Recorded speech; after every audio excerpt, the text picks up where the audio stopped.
Olá pessoal, falando aqui é Gustavo Tavares. Vim fazer esse vídeo apenas para um comentário a respeito do Inário Harpa Cristã, para nós que somos envolvidos com a música.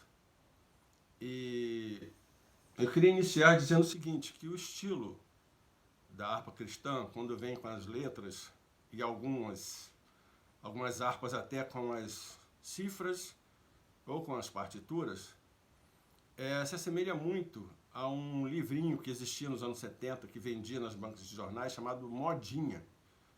O que era Modinha? Eram livrinhos, né, com letras, cifras, para quem gostava de tocar violão, com as letras das músicas que eram sucessos no Brasil. As músicas famosas vinham nesse livrinho. Então, é mais ou menos essa estrutura de letra com as cifras e tal, lembra muito o estilo que a harpa apresenta na encadernação do Inário. A harpa surgiu com essa nomenclatura em 1922, a partir dali que se organizou a primeira harpa cristã com esse nome, e vem até os nossos dias. Mas para falar em harpa cristã, a gente tem que retornar um pouquinho lá no passado e citar a figura do missionário Robert Cayley, um escocês que veio ao Brasil, e ele, com a esposa, criou um inário chamado Salmos e Hinos. E esses Salmos e Hinos, no Brasil, ele que era inicialmente presbiteriano, era calvinista, embora o Robert Cayley não entendia que teria que ser rotulado por uma denominação, ele dizia que ele era de todas as denominações, mas ele formulou esse inário e a Assembleia de Deus usava esse inário porque ainda não tinha instituído a harpa cristã. E a gente, lembrando do Robert Cayley, que foi esse criador, né, dos Salmos e Hinos e que foi o embrião da harpa cristã, a gente lembra também a questão de algumas músicas que estão na harpa e não têm origem cristã. São músicas seculares, populares, alguns diriam até profanas, mas que foram convertidas, vamos dizer assim, em música cristã, em música protestante, em música evangélica, com uma letra nova que fazia remissão à Bíblia, a Cristo, a Jesus, a história bíblica como um todo, como a gente conhece hoje. Alguém poderia dizer assim, poxa, mas a harpa tem músicas ali que são músicas que são seculares, músicas que não têm nenhuma ligação com o Evangelho, com Deus. Sim, eu vou dar até um exemplo aqui, um exemplo só, a música Cristo Voltará. Jesus sim vem, alegre o saudará seu povo.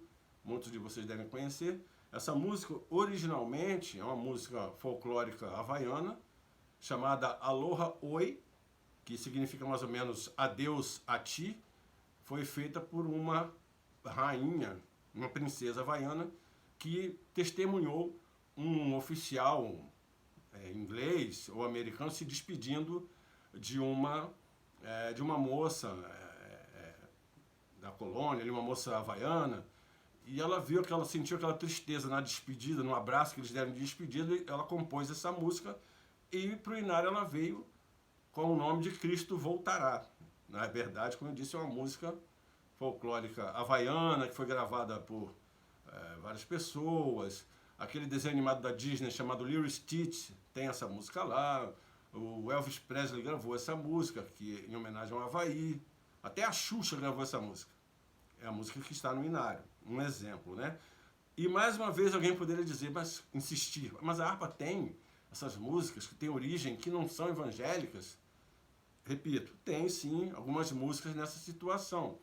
Mas isso, se a gente não pode ficar aqui só demonizando, né, para usar um termo bem grave, a harpa cristã, nesse sentido, porque os outros inários de outras igrejas fazem a mesma coisa, né, utilizam músicas que não são originalmente cristãs, protestantes, evangélicas, que sejam músicas sacras, né?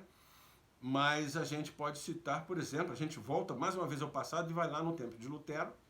Lutero que já naquela batida do inconformismo com algumas coisas que a Igreja Católica prescrevia, né, além das 95 teses famosas, né, do inconformismo de Lutero com a Igreja Católica, havia também a questão musical. Lutero era um músico e ele não se sentia bem quando, reunido na igreja, vinham aqueles corais de músicas cantadas somente em latim, né, canto gregoriano, enfim, músicas desse estilo. E a massa da população, que era de pessoas simples, não entendia aquele latim e não podiam ali comungar louvando a Deus nos cultos, porque não entendiam o latim que era utilizado.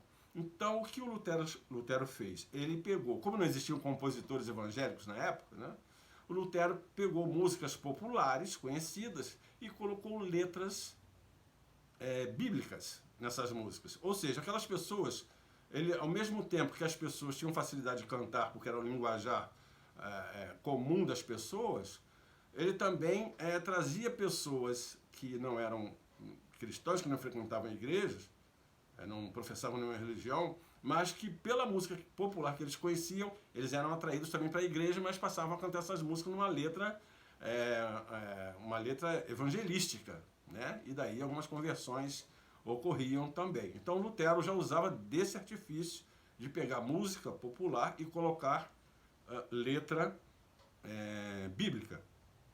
Então, a questão que se coloca é que naquele tempo, lá no começo mesmo, 1700 e tal, naqueles primeiros anos, não se falava, por exemplo, em direito autoral, em proteção da obra do autor, não se falava nisso. Mas depois, com o tempo, isso foi se avançando, mas no Brasil essa prática demorou muito a entrar em exercício, né, de ser utilizada, respeitada, vamos dizer assim. Então, algumas músicas também na harpa, como nos outros inários, ressaltando isso aqui, elas são de domínio público, mas nem todas. Outras músicas ainda têm a defesa das editoras, né, de algum detentor que é descendente do autor original.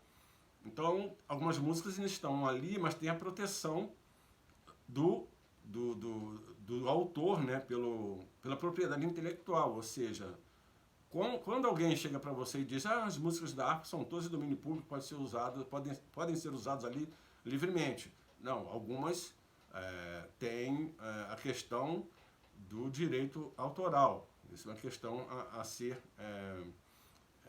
olhada com cuidado, né?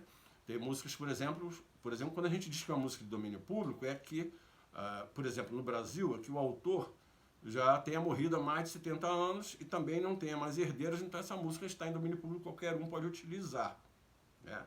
Logicamente, se você for pegar um autor que lá do século XVIII, já morreu há muito mais de 70 anos, então essa música tem essa liberdade de você tomar posse dela, vamos dizer assim, né, para usar uma expressão comum no meio, e utilizá-la sem nenhum óbice.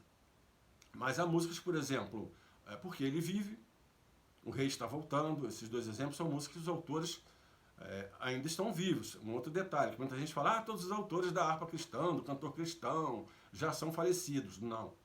Tem cantores que ainda são vivos, né? Inclusive no Brasil, temos o caso da harpa cristã do Edson Coelho, que a música Que Bênção, da autoria do Edson Coelho, está nas versões mais novas da harpa. E o Edson está vivo.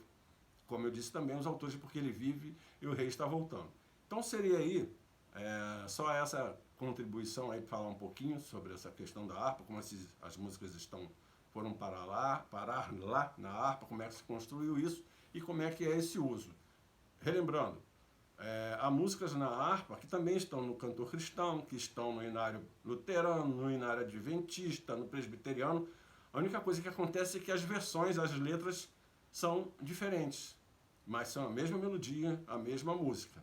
E às vezes os títulos também são parecidos, tá bom? Era essa palavrinha que eu queria trazer para vocês aí, espero que tenha contribuído com alguma coisa. Abraço.